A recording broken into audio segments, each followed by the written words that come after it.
Histoire de voir, histoire au pluriel.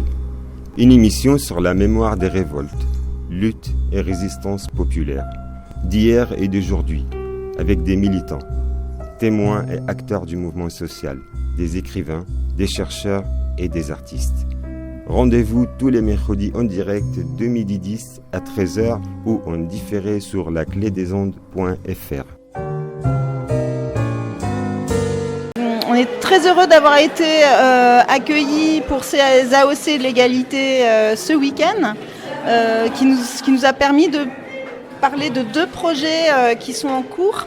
Un premier projet qu'on a travaillé depuis cet été, qui s'appelle Objets sensibles Afrique, et qui était l'occasion pour certains franciliens, 5 franciliens, de travailler sur 5 objets du musée d'Aquitaine et d'interroger à la fois les usages sociaux, la provenance de ces objets, mais aussi de permettre à des jeunes de s'approprier à la fois l'ensemble du contexte historique de ces acquisitions et une occasion aussi d'enquêter autour de personnes ressources sur ces objets. Et puis un deuxième temps qui vient de se clôturer là, qui est la pièce Des lions comme des danseuses, qui est une adaptation de la fable éponyme d'Arnaud Bertina, qu'on a travaillé depuis le début du confinement avec une quinzaine de jeunes acteurs bénévoles et tout à fait amateurs, de membres d'Alternatives, et qui s'interrogent depuis plusieurs années sur ces relations entre l'Afrique et la France autour des objets de musée. Voilà, c'est ce que je peux dire. Et donc c'est une pièce qui pose en fait effectivement beaucoup de questions, à la fois sur la place des musées, la place des communautés ressources, la place des gens de la diaspora, la place des politiques, la place des institutions, qu'elles soient européennes, policières, et puis aussi patrimoniales. Oui, alors donc là, en fin de compte, tu as fait directement la présentation. On ne va pas te prendre trop de temps parce que le train repart dans très peu de temps. Vous entendez le bruit de fond. Là, ils sont en train de démonter des décors. Moi, je vous donne mon avis personnel. C'est que d'abord, j'étais très ému parce que j'ai retrouvé des jeunes gens qui étaient là déjà il y a 2 ans, dans la première visite. On fera d'ailleurs un point très important, je crois, autour de ce travail dans le guide du Bordeaux colonial. Donc je vais vous remercier, puis remercier toute l'équipe, parce que c'est pas simplement un travail, c'est un travail de restitution culturelle qui est fait, plus que l'objet lui-même. C'est aussi cette démarche-là qui est intéressante, de s'approprier en fin de compte une histoire qui, comme il l'indique dans cette pièce. On est effectivement sur un questionnement sur l'histoire, sur l'appropriation. Et je pense que c'est aujourd'hui très important d'en parler de façon aussi, même si c'est un sujet très chaud, d'en parler de façon assez froide, puisque nous, on travaille ces sujets sur du long terme. Et donc, c'est des jeunes qui travaillent ce sujet sur du long terme aussi. Et donc, même si ça semble chaud là, c'est un sujet qui est finalement très écrit et très travaillé. Voilà. Oui, et puis en plus, comme le faisait remarquer quelqu'un dans une de ses interventions, c'est quelque chose qui s'actualise en fonction du débat qui avance en fin de compte sur ce. Nous, on est par exemple sur le guide du Bordeaux colonial, on traite de la question du déboulonnage ou pas des statues. Là, je parlais tout à l'heure de restitution, en fin de compte, d'une histoire, mais cette histoire, en se la réappropriant, ils interpellent aussi les métropolitains par rapport à une histoire qui a été complètement évacuée aussi, celle du monde paysan, qui n'existe plus et tout. Donc il y a vraiment des interactions très fortes qui existent dans ce travail-là. Et puis moi je le reviens encore dessus, rencontrer ces jeunes gens, il y a 2 ans, c'était encore des gamins, en fin de compte, ça devient des adultes réellement.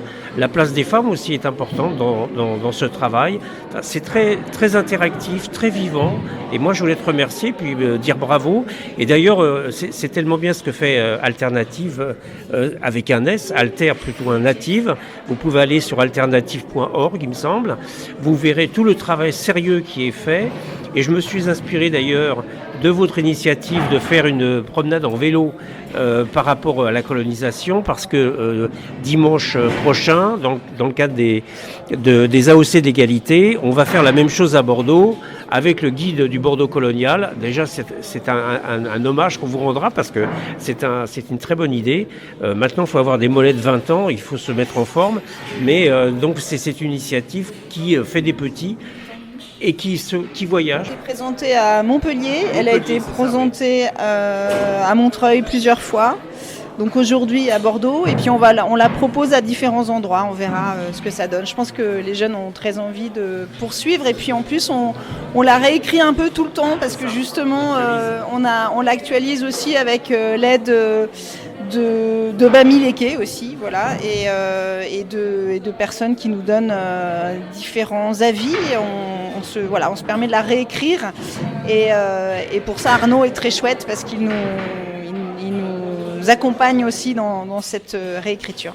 Arnaud Bertina, qui est en fait l'auteur de la fable, il était à l'origine de cette fable, qui a été adaptée en coécriture avec les jeunes, et puis depuis il nous a laissé la mettre en scène, mais il accompagne un peu la création de loi.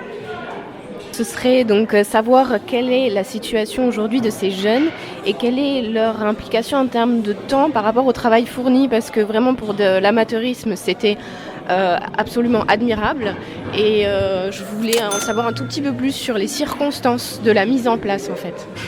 Voilà, alors ça c'est effectivement, je l'ai dit un peu, c'était un travail de très longue haleine, parce qu'en fait on a travaillé dans le confinement, à un moment donné où, alors que certains jeunes franciliens partaient se mettre au vert dans des maisons de campagne, des maisons secondaires, etc. Souvent c'est des jeunes qui, eux, vivent dans des conditions très difficiles dans les quartiers, dans des endroits un peu surpeuplés, on va dire.